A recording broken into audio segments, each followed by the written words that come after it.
So when we say human potential, unleashing human potential, it is not about reaching the peak. It is a trajectory. Because what our life is a combination of certain amount of time and energy. Time is rolling away for all of us at the same pace. If you sit, it rolls away. If you sleep, it rolls away. If you do something, it goes away. If you don't do anything, it goes away. You're happy or miserable, it goes away. Time is running out for all of us. So it's only the energy that you can do different things with. If you bring your energies to a certain level of intensity and possibility, what somebody does in 10 years, you may do it in 1 year. This means if you live here for 100 years, it feels like in people's impact that you have created it. Feels like you lived here for 1,000 years, simply because you have managed your life energies in a certain way. So for me, a human being being impactful means, how conscious have you become? This is very important, because if you're in compulsive cycles, then your energy gets wasted in so many things. If you absorb people in a day, let's take 24 hours in that anyway. Most people by prescription in America, they sleep for 8 hours. So 8 hours means 1/3 of life is gone. In the remaining 2/3, they have to eat. They have to, shower, bathroom, or this or that. All this, another 2-3 hours gone. So literally 50% of life is gone daily basis, just for basic maintenance of this life. 50% of the time is gone in maintenance, remaining 50% what they have. If you look at every single move that they may make with their body, their thought process, their emotion, you will see a whole lot of it is happening in compulsive cycles. Or in other words, if you are a little sensitive to life, you will realize you are the biggest issue. So this is one thing that I'm trying to do with people, that you are never the issue in your life. I'm not the issue, my thought, my emotion. My body is never the issue. My thought, my emotion, my energy, and my body are my instruments of function. They are not impediments in my life, but I would say for 90 of the human beings, their own body. Then the compulsions of the body, the compulsions of their thought, the compulsions of their emotions are ruling them most of the time. Attack the dawn. It was early, always early, when Toni Morrison awoke to write. In the dark, she would move quietly, making that first cup of coffee. She'd sit at her desk in her small apartment, and as her mind cleared and the sun rose and the light filled the room, she would write. She did this for years, practicing this secular ritual, used not just by writers, but by countless busy and driven people for all time. Writers all devise ways to approach that place where they expect to make the contact. She'd later reflect where they become the conduit, or where they engage in this mysterious process. For me, light is the signal in the transition. It's not being in the light, it's being there before it arrives. It enables me in some sense, but of course, it was as practical as it was spiritual. Because at the beginning of her career, Morrison was also a single working mother of 2 young boys.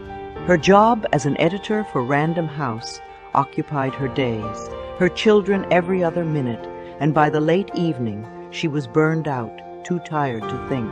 It was the precious early morning hours between the parting dark and the rising dawn, before her boys uttered the word "Mama," before the pile of manuscripts from work demanded her attention, before the commute, before the pawn calls, before the bills beckoned, before the dishes needed to be done. It was then that she could be a writer. Early, she was free. Early, she was confident and clear-headed and full of energy. Early, the obligations of life existed only in theory and not in fact. All that mattered, all that was there, was the story, the inspiration and the art. There she was, starting her first novel in 1965, freshly divorced, 34 years old, and struggling as one of the few black women in an incredibly white male industry. Yet in her mind, this was the height of life. She was no longer a child, and yet for all her responsibilities, everything was quite simple. Her kids needed her to be an adult. So did her unfinished novel. Wake up, show up, be present, give it everything you've got, which she did. Even after The Bluest Eye was published to rave reviews in 1970, She followed it with 10 more novels, 9 non-fiction works, 5 children's books, 2 plays, and short stories, and she earned herself a National Book Award, a Nobel Prize, and a Presidential Medal. Yet for all the plaudits, she must have been most proud of having done it while being a great mother, a great working mother. Of course, it's not exactly fun to wake up early. Even the people who have reaped a lifetime of benefits from it still struggle with it. You think you're not a morning person. Nobody is a morning person, but at least in the morning we are free. Hemingway would talk about how he'd get up early because there was no one to disturb you, and it is cool or cold, and you come to your work and warm as you write. Morrison found she was just more confident in the morning before the day had exacted its toll, and the mind was fresh. Like most of us, she realized she was just not very bright or very witty or very inventive after the sun goes down. Who can be? After a day of banal conversations, frustrations, mistakes, and exhaustion. Not that it's all about being clever. There's a reason CEOs hit the gym early. They still have willpower then. There's a reason people read and think in the morning. They know they might not get time later. There's a reason coaches get to the facility before everyone else. They can get a jump on the competition that way. Be up and doing while you're fresh, while you can. Grab that hour before daylight. Grab that hour before traffic. Grab it while no one is looking, while everyone else is still asleep. In Marcus Aurelius's Meditations, we hear the most powerful man in the world trying to convince himself to get out of bed at dawn when the lower part of himself wants desperately to stay. Is this what I was created for? He asks of his reluctance. To huddle under the blankets and stay warm? Yes, it is nicer under there. But is that what we were born for? To feel nice? That's how you're going to spend the gift of life, the gift of this present moment that you will never have again. Don't you see the plants, the birds, the ants, and the spiders and the bees going about their individual tasks, putting the world in order as best they can? He said to himself, but also to us. And you're not willing to do your job as a human being. Why aren't you running to do what your nature demands? Yet here we are, thousands of years later, still hitting the snooze button on our alarms. Here we are, wasting the most productive hours of the day, choosing to reject these moments before the interruptions, before the distractions, before the rest of the world gets up and going too, passing on the opportunity to gather our flowering potential while it's freshest, still shining with morning dew. I think Christ has recommended rising early in the morning. By rising from his grave very early, observed the theologian Jonathan Edwards in the 1720s. Is that why quiet mornings seem so holy? Perhaps it's that we're tapping into the traditions of our ancestors, who also rose early to pray, to farm, to fetch water from the river or the well, to travel across the desert before the sun got too hot. When you have trouble waking up, when you find it hard, remind yourself of who you come from. Remind yourself of the tradition. Remind yourself of what is at stake. Think, as Morrison did, of her grandmother, who had more children and an even harder life. Think of Morrison herself, who certainly did not have it easy and still got up early. Think of how lucky you are. Be glad to be awake, because it's better than the alternative, which we'll all greet one day. Feel the joy of being able to do what you love. Cherish the time, but most of all, use it. Ask God for the life of your dream.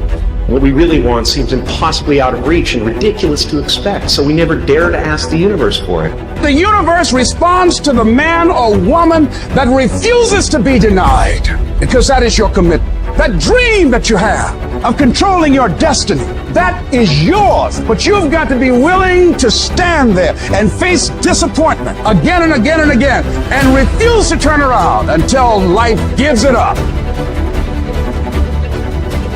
Everybody's got to pay the price. Everybody's got to do the deal. Everybody's got to do the discipline. Everybody has to pay. But here's what I've discovered. If the promise is clear and powerful, the price is easy to pay. You have the talent, but to go to that next level, the thing that everything hinges on is whether you can master your mind or not. You practice for 1 or 2 days, you wore out. You do a couple hours, you tired. But yeah, you competing against people right now, that's their lifestyle. And you think they about to let you take their lifestyle? Knowing who we are is hard. It's hard. Give yourself a break. Eliminate who you are not first, and you're going to find yourself where you need to be. Change is an invitation to the future.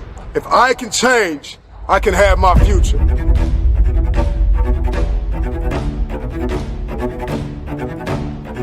See with your own eyes. Feel with your own heart. Trust what your own eyes see and believe what you feel in your heart. A word we throw around all the time is difficult. How difficult will the journey be? How hard is it going to be to succeed?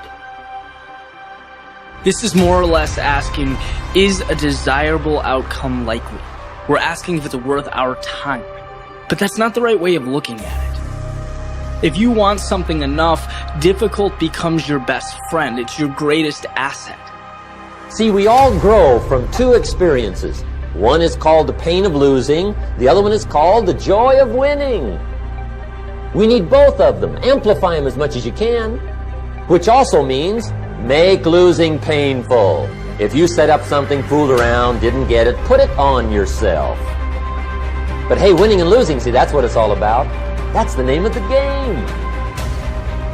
Now, some people lead such mediocre lives. At the end of the day, they don't know whether they're winning or losing. They've got no clue. There's a better way. The only way to be a professional is to work harder than everybody. A professional, like a professional baseball player, a boxer, is someone that's better than everyone else. That's why he gets paid so much to do it. That means work. It ain't nothing professional going to get given to you. There's some sacrifice, there's always pain, and, you know, there's always going to be dark times. You've got to have that thing that makes you go. When you want to stop, you continue. There's nothing that will get in your way of getting it done day after day. I'm not going to let this get me down. I'm not going to let this destroy me. I'm coming back, and I'll be stronger and better because of it. You have got to make a declaration that this is what you stand for. You're standing up for your dreams. You're standing up for peace of mind. You're standing up for health. You want it, and you're going to go all out to have it. There's an inevitability to success. It's not a matter of if, it's a matter of when we adopt one more, when we adopt compound pounding. It's not going to be easy when you want to change. It's not easy. If it were in fact easy, everybody would do it. But if you're serious, you'll go all out. How do you want to live your life? Now is a great time. Start with you. How can you be better today? Doing what you love is the cornerstone of having abundance in your life.